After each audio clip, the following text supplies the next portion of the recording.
बसंतपुर नामक एक छोटे से गांव में लता और घनश्याम नामक पति पत्नी अपने दो बच्चे पिंकी और चीकू के साथ एक छोटे से घर में रहते थे। घनश्याम सेठ धनीराम के यहाँ खेतों में मजदूरी का काम करता था और लता गांव के एक बंगले में खाना और साफ सफाई का काम करती थीं। दोनों पति पत्नी खूब मेहनत और मशक्कत करके अपने और अपने बच्चों का पेट भरते थे। यूं तो हमेशा ही गर्मी के समय 40 डिग्री तक तापमान चला जाता था, लेकिन इस साल तापमान बहुत ज्यादा बढ़ गया था, जिस वजह से बसंतपुर गांव के लोग बहुत ज्यादा परेशान थे। दिन हो या रात हो, लोग गर्मी से बेहाल थे। इस साल तो बहुत ज्यादा गर्मी पड़ी है। इतनी कड़ी धूप में काम करना बहुत मुश्किल हो गया है। घर से निकलते ही पसीना बारिश की तरह टपकने लगता है। इतनी भारी गर्मी में तो काम पर भी जाने का मन नहीं करता। न जाने इस साल की गर्मी कैसे कटेगी। चलो अच्छा, मैं काम पर जाता हूँ, वरना सेठ गुस्सा करेंगे। घनश्याम मजदूरी पर चला जाता है। पिंकी और चिंकी एक सरकारी स्कूल में पढ़ते थे। लता पिंकी और चिंकी को स्कूल काम पर चली जाती है। उस बंगले में मालकिन हेमलता और मालिक रामचंद्र अपने दो बच्चे टीना और शिवम के साथ रहते थे।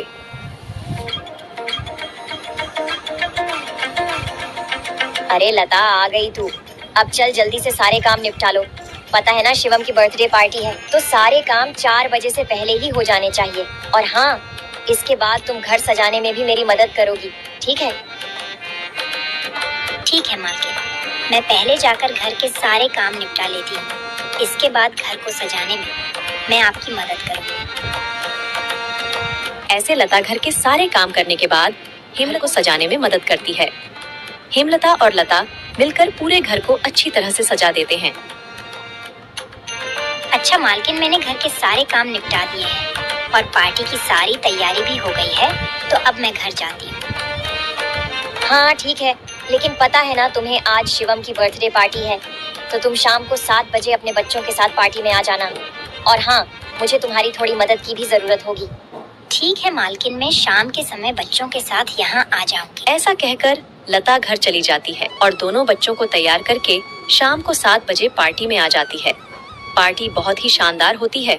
लता के बच्चे इतना बड़ा घर देखकर कहते हैं, अरे यार चिंकी, यह घर कितना बड़ा है और कितना सुंदर है। बाहर कितनी गर्मी है, फिर भी इनके घर के अंदर कितना ठंड लग रहा है। पिंकी और चिंकी की बातें शिवम सुन लेता है और वह उनसे कहता है, अरे ये घर ठंडा इसलिए लग रहा है क्योंकि हमारे घर में हर कमरे में एसी लगा हुआ है। ओह, मतलब कि एसी लगाने से घर बहुत ठंडा हो जाता है। दीदी, हम भी अपने पिताजी को अपने घर में एसी लगाने के लिए बोलते हैं ना, हमारे घर में भी बहुत ठंडा लगेगा। चलो बच्चों, इधर आओ, केक काटने का टाइम हो गया है। जब केक काटने लगता है तो पिंकी और चिंकी एसी की ठंडी ठंडी हवा खाते खाते शिवम के कमरे की तरफ चले जाते हैं और शिवम के कमरे के बाहर खड़े होकर एसी की ठंडी ठंडी हवा का मजा लेने लगते हैं। एसी की ठंडी ठंडी हवा खाते खाते वह दोनों कमरे के अंदर चले जाते हैं। दीदी, यह कमरा तो सबसे ठंडा है, इसमें कितनी ठंडक है। और दीदी, यह देखो, यह बिस्तर कितना सुंदर है, बिल्कुल मखमल जैसा। दोनों बेड पर बैठ जाते हैं और ठंडी ठंडी हवा का आनंद लेने लगते हैं। देखते ही देखते 15 मिनट बीत जाते हैं और आराम पे कब दोनों की आंख लग जाती है, उन्हें पता ही नहीं चलता। इतने ही देर में अचानक से शिवम की बहन टीना कमरे में आ जाती है। वह पिंकी और चिंकी दोनों को शिवम की बेड पर लेटा देखकर जोर से भड़कती है। ये दोनों मेरे कमरे में क्या कर रहे हैं? माँ इधर आओ, देखो ये दोनों मेरे बेड पर क्या कर रहे हैं। टीना की आवाज सुनकर हेमलता कमरे में आती है।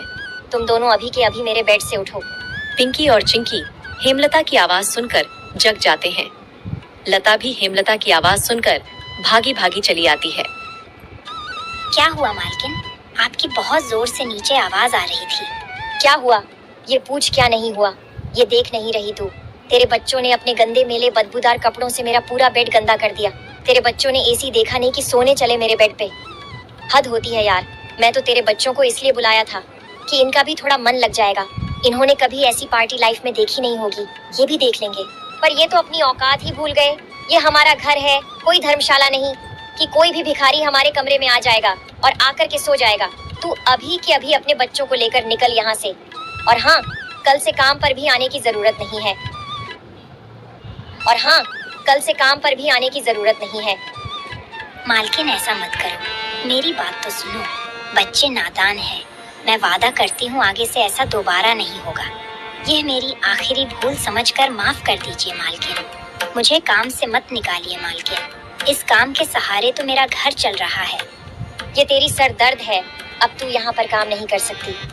अब तू अपने बच्चों को ले और यहाँ से निकाल। हेमलता लता और उसके बच्चों को घर से बाहर निकाल देती है और आगे से काम पर आने को भी मना कर देती है। अब लता के पास कोई काम नहीं था। घर का सारा भार अब घनश्याम के कंधों पर आ गया था। हे भगवान, आज तो खाना बनाने के लिए आटा भी नहीं है। अब मैं आटा कहाँ से लाऊं? मेरे पास तो अब और पैसे भी नहीं है। और जो तनख्वाह घनश्याम जी को मिली थी वह सब घर खर्चे में खत्म हो गए। मेरा क्या है? मैं तो पानी पीकर भी सो जाऊंगी, पर बच्चों को क्या? भूखे पेट इन्हें नींद कैसे आएगी? आ गए आप। घर में राशन खत्म हो गया है। आज खाने में कुछ नहीं बना है। कोई बात नहीं, खाना आज मैं अपने साथ लेकर आया हूँ। सेठ जी के यहाँ पर आज दावत थी तो उन्होंने कुछ खाना बच्चों के लिए भी भिजवा दिया है। ऐसे उस रात तो वह सभी खाना खाकर सो जाते हैं। अगली सुबह लता फिर से अपनी मालकिन हेमलता के घर जाती है और उससे थोड़े पैसे उधार मांगती है। मालकिन, मेरे घर में खाने के लिए एक अनाज का दाना भी नहीं है। कृपया आप मुझे थोड़े से पैसे उधार दे दीजिए। तुझे देने के लिए मेरे पास कोई पैसे वैसे नहीं है। मैंने तुझे पहले ही काम से निकाल दिया था, फिर तेरी यहाँ आने की हिम्मत कैसे हुई? जा निकल यहाँ से और आइंदा यहाँ पर अपनी शक्ल मत दिखाइयो। हेमलता की कड़वी बातें सुनकर लता घर वापस जाने लगती है। तभी उसे रास्ते में एक पोस्टर दिखाई देता है। उस पोस्टर को देखकर लता वहीं रुक जाती है। पकोड़े बनाने वाले की जरूरत है। अधिक जानकारी के लिए इस दिए गए नंबर पर कॉल करें। पकोड़े बनाने तो मुझे आता है। अगर यहाँ मेरी नौकरी लग जाए तो घर का खर्च चलाने के लिए कुछ पैसे आ जाएंगे। ऐसा सोचकर लता उस पते पर पहुंच जाती है।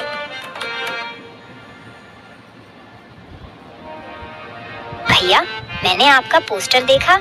आपको किसी पकोड़े बनाने वाले की जरूरत है? हाँ, जरूर तो है। तुम पकोड़ा बना लोगी। क्या तुम्हें पकोड़े बनाने आते हैं? हाँ, सब मुझे कई तरह के पकोड़े बनाने आते हैं, जैसे मिर्च का पकोड़ा, पालक का पकोड़ा, पनीर का पकोड़ा और भी कई प्रकार के पकोड़े मुझे बनाने आते हैं।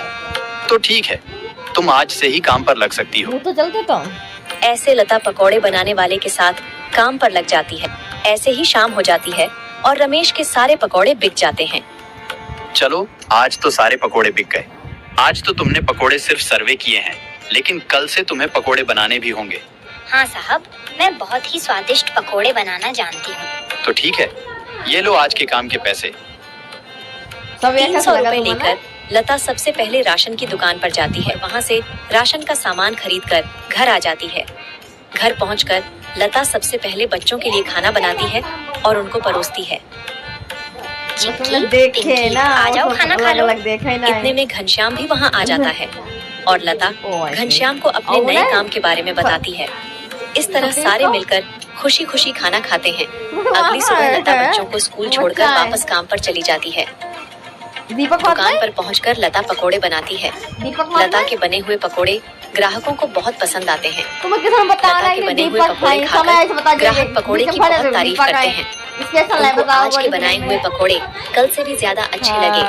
रमेश भाई, तुम्हारे आज के पकोड़े का तो कोई जवाब ही नहीं। इससे स्वादिष्ट पकोड़े मैंने आज से पहले इस होटल में कभी नहीं खाए। आखिर आज ऐसा क्या मिलाया है इन पकोड़ों में जो इतने स्वादिष्ट बने हैं? आज तो मैं एक और प्लेट खाऊंगा। मेरे लिए एक एक्स्ट्रा प्लेट पकोड़े लगा दो। ऐसे रमेश अपने ग्राहकों के मुंह से पकोड़े की तारीफ को सुनकर लता से कहता है। लता, तुम्हारे हाथ में तो जादू है।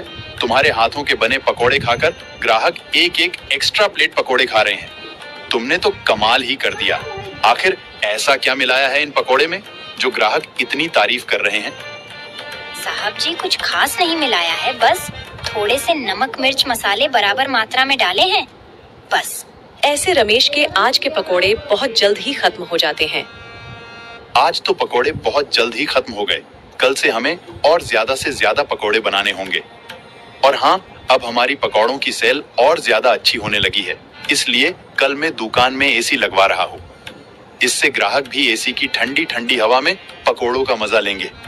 और हमारे पकोड़े की सेल और ज्यादा बढ़ेगी। तुम क्या कहती हो? साहब, विचार तो बहुत अच्छा है। अगले दिन रमेश अपनी दुकान में एसी लगवा लेता है और जैसा उसने सोचा था वैसा ही हुआ। एसी लगने के बाद रमेश के दुकान पर ग्राहकों की संख्या बढ़ जाती है। ग्राहक ठंडी ठंडी हवा में बैठकर पकोड़े खाने का आनंद उठाते हैं। ऐसे रमेश के आज भी सारे पकोड़े बहुत जल्द ही बिक जाते हैं। शाम के समय जब लता घर वापस आती है और वह चिंकी और पिंकी को आपस में बातें करते हुए सुनती है। दीदी, उस दिन पार्टी में कितना मजा आ रहा था ना।